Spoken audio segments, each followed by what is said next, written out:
Assalamualaikum warahmatullahi wabarakatuh. Perkenalkan, nama saya Levia Nindi Fauzia Agustina dari kelas Biologi A semester 6. Saya berkesempatan untuk mempresentasikan salah satu materi dari mata kuliah bioteknologi, yakni bioteknologi di bidang lingkungan, bersama rekan satu kelompok saya, yakni kelompok 6. Nah, langsung saja, bioteknologi lingkungan ini merupakan kajian dalam biologi yang menjanjikan mengenai analisis dampak lingkungan atau AMDAL. Nah, untuk kesejahteraan dalam meningkatkan penjagaan lingkungan hidup dalam kehidupan modern yang lebih baik lagi pada masa yang akan datang. Nah, salah satu perlakuan teknologi dalam bioteknologi di lingkungan ini dilakukan melalui mikrobiologi yang sudah dikembangkan.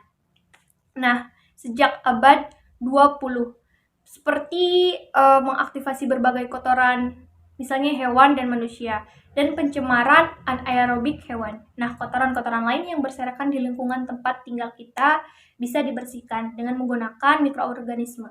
Bioteknologi lingkungan merupakan salah satu pemanfaatan bioteknologi yang penggunaannya banyak melibatkan mikroorganisme seperti yang dikatakan tadi untuk meningkatkan kualitas lingkungan hidup manusia dan alam sekitarnya. Nah, peningkatan kualitas lingkungan tersebut meliputi yang pertama ada pencegahan terhadap masuknya berbagai polutan agar lingkungan tidak terpolusi. Yang kedua ini membersihkan lingkungan yang terkontaminasi oleh polutan. Nah, sedangkan yang ketiga ini memberdayakan sumber daya alam yang masih memiliki nilai tambah untuk meningkatkan kesejahteraan hidup manusia. Esensi kajian bioteknologi di lingkungan ini yang sesungguhnya yakni untuk meningkatkan kesejahteraan dan taraf kehidupan manusia melalui pemberdayaan lingkungan dan serta disertai dengan mekanisme tertentu.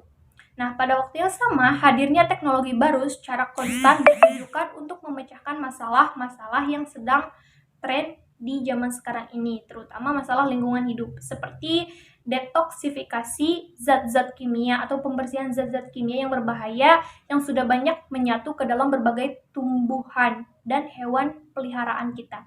Nah, berbagai perangkat alat penting yang sering digunakan untuk melihat karakteristik dan proses pengontrolan polutan dalam teknologi lingkungan ini juga telah dikembangkan secara bertahap sesuai dengan biaya yang tersedia. Nah, contohnya ini mengukur biomasa secara tradisional, seperti zat padat yang mudah menguap, yang tidak memiliki relevansi berkurang atau hilang.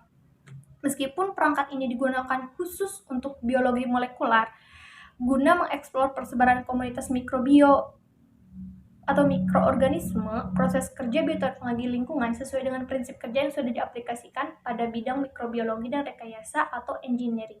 Nah, bagaimanapun, kompleksitas dari komunitas mikrobial ini terlibat dalam bioteknologi lingkungan.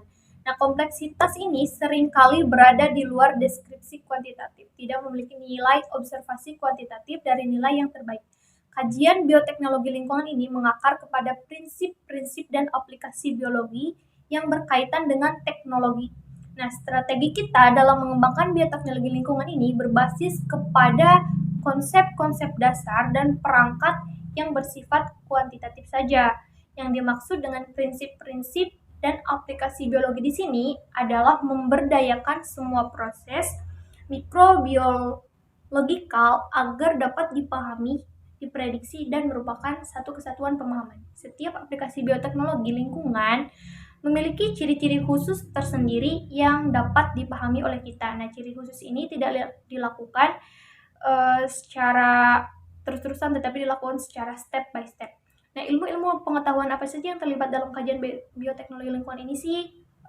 Yakni diantaranya yang pertama ada dasar-dasar taksonomi makhluk hidup, yang kedua dasar-dasar mikrobiologi lingkungan, yang ketiga ada metabolisme, dan keempat genetika, dan yang terakhir yakni ekologi mikrobial. Nah, di samping itu pengetahuan lain juga terlihat seperti stoikiometri dan energetika dari reaksi-reaksi mikrobial.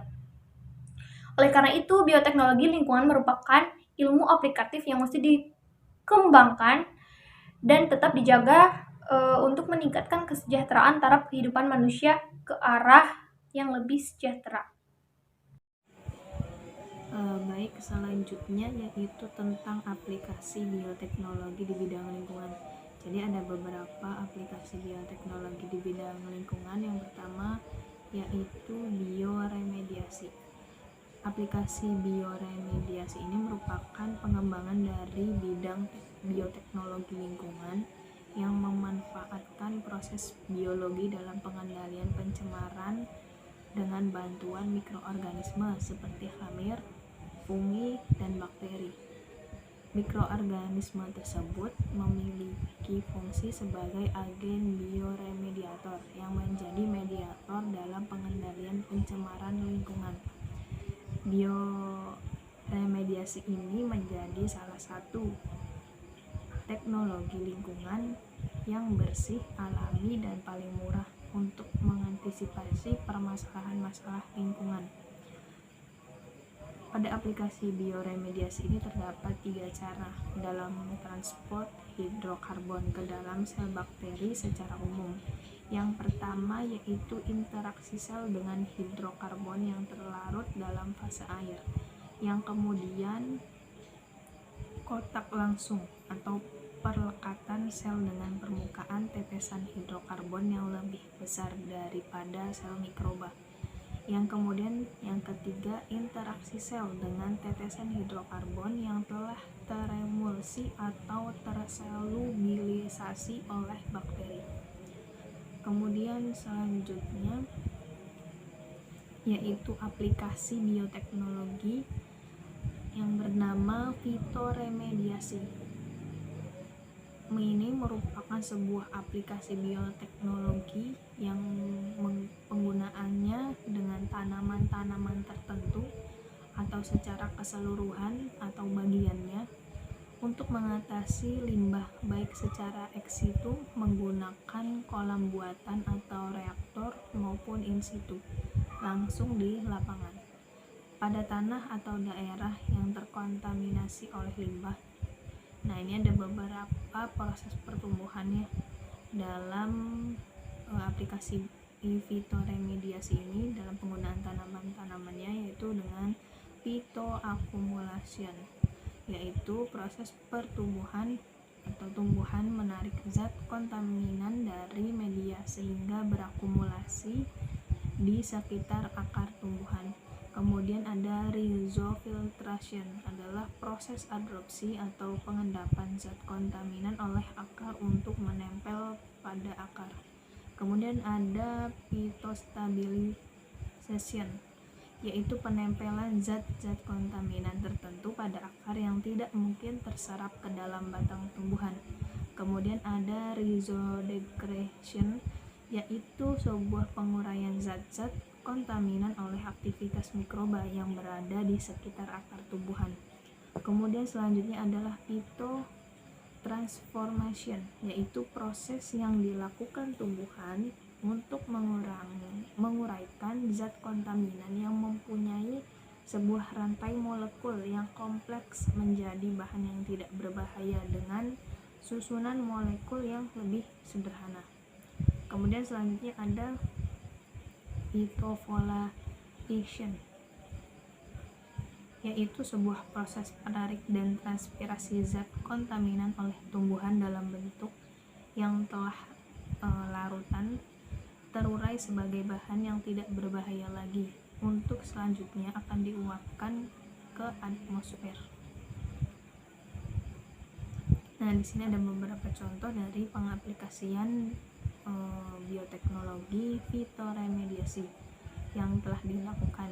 Nah, antara lain yang pertama dapat menghilangkan logam berat yang mencemari tanah dan air seperti yang dilakukan di New Zealand, yaitu pada lokasi Apothecary Bay of Plenty, yaitu membersihkan sebuah tanah yang tercemar kadmium oksida oleh penggunaan pestisida dengan penanaman pohon poplar. Kemudian selanjutnya yaitu pengaplikasiannya yaitu dalam membersihkan tanah dan air tanah yang mengandung bahan peledak TNT, RDX, dan amunisi militer di Tennessee USA dengan menggunakan sebuah metode wetland, yaitu kolam yang diberi media koral yang ditanami tumbuhan air dan kemudian dialirkan oleh air yang tercemar bahan peledak tersebut.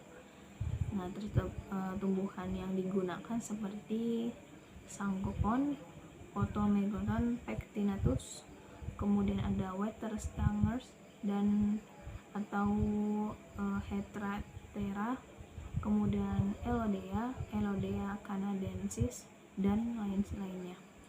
Kemudian yang ketiga ada pengelolaan limbah domestik, di mana dengan menggunakan sebuah konsep bioteknologi fitoremediasi dengan metode wetland seperti yang diterapkan di beberapa tempat di Bali di Indonesia. Nah, itu adalah pengaplikasian bioteknologi di bidang lingkungan. Baik, materi selanjutnya yaitu macam-macam bioteknologi di lingkungan. Nah, terdapat bioremediasi pencemaran logam berat. Nah, bioremediasi pencemaran logam berat ini, mikroba ini mengurangi bahaya pencemaran logam berat dapat dilakukan dengan cara detoksifikasi, biohidrometakurgi, bioleaching, dan bioakumulasi. Nah, terdapat beberapa. Yang pertama, detoksifikasi atau biosorpsi. Pada prinsipnya, detoksifikasi ini mengubah ion logam berat yang bersifat toksik menjadi senyawa yang bersifat tidak toksik. Nah, proses ini umumnya berlangsung dalam kondisi anaerob dan memanfaatkan senyawa kimia sebagai akseptor. Selanjutnya yaitu biohidrometakurgi. Nah, pada prinsipnya biohidrometakurgi ini mengubah ion logam yang terikat pada suatu senyawa yang tidak dapat larut dalam air menjadi senyawa yang dapat larut dalam. Selanjutnya yaitu bioleaching. Bioleaching ini merupakan aktivitas mikroba untuk melarutkan logam berat dari senyawa yang mengikatnya dalam bentuk ion bebas. Biasanya mikroba ini menghasilkan asam dan senyawa pelarut untuk membebaskan ion logam dari senyawa pengikatnya. Proses ini biasanya langsung diikuti dengan akumulasi ion. Nah, untuk yang terakhir yaitu bioakumulasi. Bioakumulasi ini merupakan interaksi mikroba dan ion-ion logam yang berhubungan dengan lintasan metabolisme. Nah, adapun contoh mikroba pendegrasi logam itu antara lain Enterobacter cloacae dan Pseudomonas fluorescens, mampu mengubah kromium itu menjadi kromium 4 menjadi kromium 3 dengan bantuan senyawa-senyawa hasil metabolisme. Misalnya hidrogen sulfida, asam askorbat, glutathione, sistein, desulfovibrio sp membentuk senyawa sulfida dengan memanfaatkan hidrogen sulfida yang dibebaskan untuk mengatasi pencemaran logam. Nah,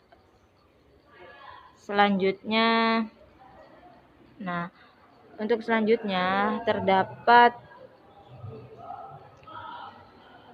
selanjutnya yaitu ada bioremediasi di lingkungan akuatik. Nah, bioremediasi di lingkungan akuatik ini juga dapat dilakukan di tempat tambak. Ya, digunakan campuran.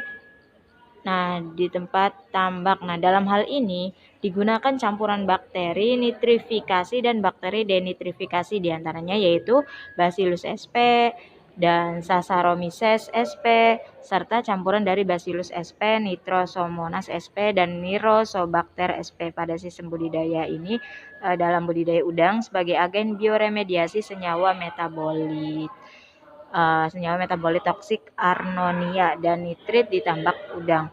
Nah, penggunaan bakteri nitrifikasi ini dan denitrifikasi ini untuk berfungsi menjaga keseimbangan senyawa nitrogen anorganik, yaitu diantaranya ada amonia, nitrit, dan nitrat di sistem tambaknya. Nah, selanjutnya yaitu ada bioremediasi air asam tambang. Nah, air asam tambang ini atau biasa disingkat AAT adalah istilah umum yang digunakan untuk menyebutkan lindian atau rembesan atau aliran yang telah dipengaruhi oleh oksidasi alamiah mineral sulfida yang terkandung dalam batuan yang terpapar selama penambangan. Nah, secara teknis limbah minyak bumi ini bisa dibersihkan menggunakan bakteri Bacillus sp. Sementara limbah merkurinya itu bisa menggunakan Pseudomonas pseudomolai, sedangkan fenol menggunakan khamir candida. Nah, dan Pseudomonas sp. Nah, dalam bioenergi ini, bidang pertanian teknologi ini pernah diuji cobakan ya di Lembang pada daerah pesawahan yang tercemar oleh limbah pabrik tekstil yang mengandung kadmium, unsur beracun terberat kedua setelah merkuri. Nah, setelah merkuri, selanjutnya setelah di bioremediasi ini dalam hitungan minggu, pesawahan pun kembali dapat ditanami padi kembali. Mungkin itu saja. Assalamualaikum warahmatullahi wabarakatuh. Perkenalkan, saya Afa Maulinda sebagai pemateri kedua yang akan memaparkan materi mengenai mikroorganisme di bidang lingkungan. Bakteri yang digunakan di bidang lingkungan umumnya termasuk ke dalam bakteri hidrokarbonalistik atau bakteri yang mampu mendegradasi senyawa hidrokarbon. Nah, apa saja sih contoh dari bakteri hidrokarbonalistik ini? Salah satunya yaitu ada Pseudomonas sp, Arthrobacteria sp, Acinetobacteria sp, dan Bacillus sp. Pseudomonas merupakan bakteri gram negatif yang motilitasnya dibantu oleh flagela. Bakteri ini dapat menggunakan H2 dan CO2 sebagai sumber energi. Bakteri Pseudomonas yang umum digunakan sebagai pendegradasi hidrokarbon antara lain yaitu ada Pseudomonas aeruginosa, Pseudomonas sutseri, dan Pseudomonas diminuta.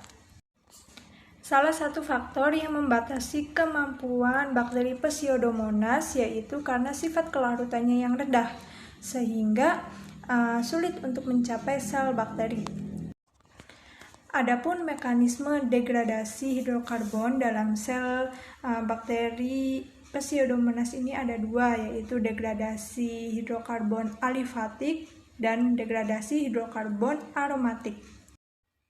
Pada degradasi hidrokarbon alifatik, Pseudomonas menggunakan hidrokarbon tersebut untuk pertumbuhannya.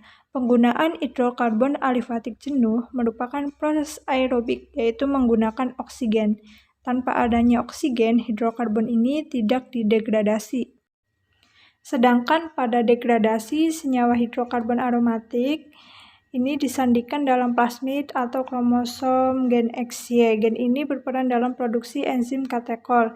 Metabolisme senyawa ini oleh bakteri diawali dengan pembentukan katekol atau senyawa yang secara struktur berhubungan dengan senyawa ini. Kedua senyawa ini selanjutnya didegradasi oleh enzim katekol menjadi senyawa yang dapat masuk ke dalam siklus Krebs atau siklus asam sitrat, yaitu suksinat, asetil-CoA, dan pirufat. Bakteri yang kedua yaitu ada Arthrobacter. Arthrobacter ini pada kultur muda berbentuk batang yang tidak teratur. Arthrobacter ini termasuk ke dalam gram positif. Pada proses pembentukan batang, segmentasinya berbentuk kokus kecil dengan diameter 0,6 sampai 1 mikrometer. Karakteristik lain dari bakteri ini yaitu tidak berspora, tidak suka asam, aerobik, kemoorganotropik, memproduksi sedikit atau tidak sama sekali asam dan gas dari glukosa atau karbohidrat lainnya. Bakteri yang ketiga adalah Acinetobacter sp. Acinetobacter ini termasuk bakteri yang berbentuk batang, namun pada fase stasionernya itu berbentuk bulat panjang. Tipe sel dari bakteri ini yaitu gram negatif, tapi sulit untuk diwarnai.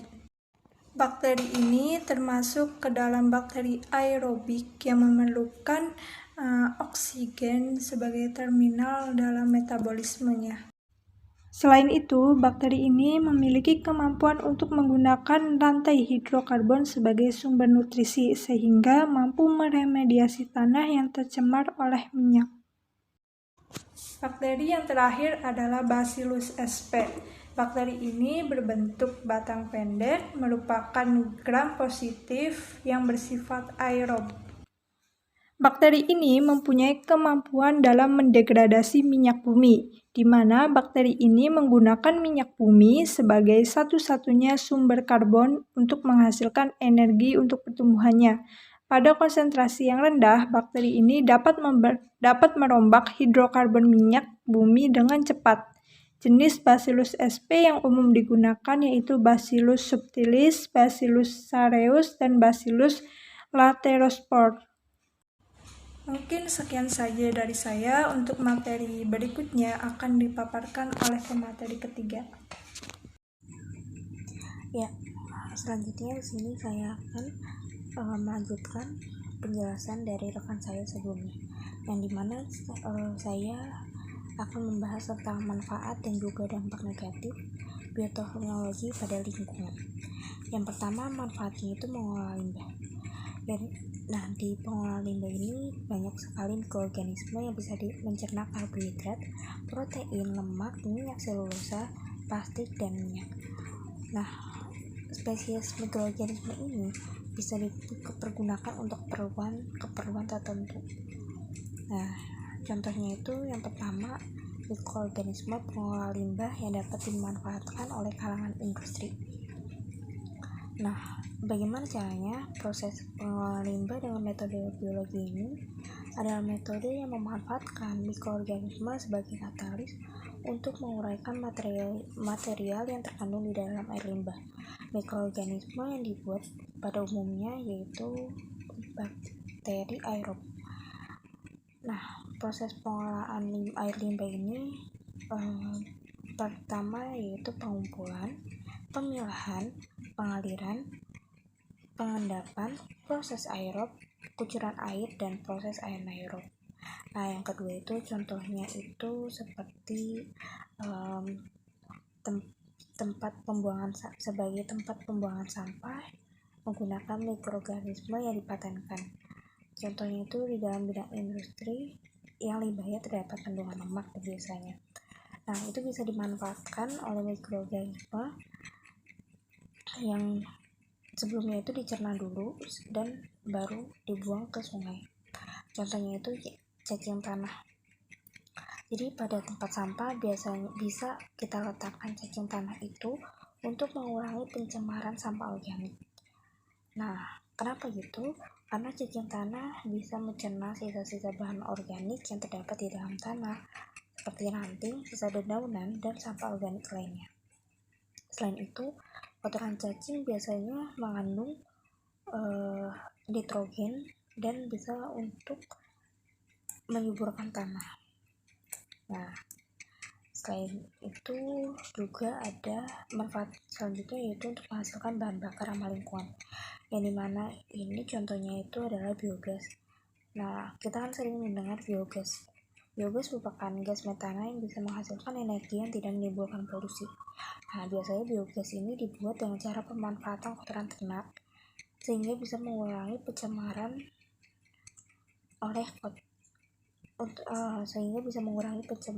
oleh kotoran ternak, dan sisa-sisa biogas ini biasanya bisa dimanfaatkan sebagai pupuk.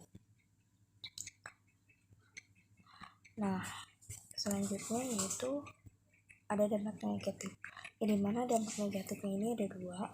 Yang pertama, pencernaan biologi, karena makhluk hidup transgenik yang dilepas ke alam bebas dan kawin dengan makhluk normal dapat menghasilkan keturunan yang mutan atau keturunan yang tidak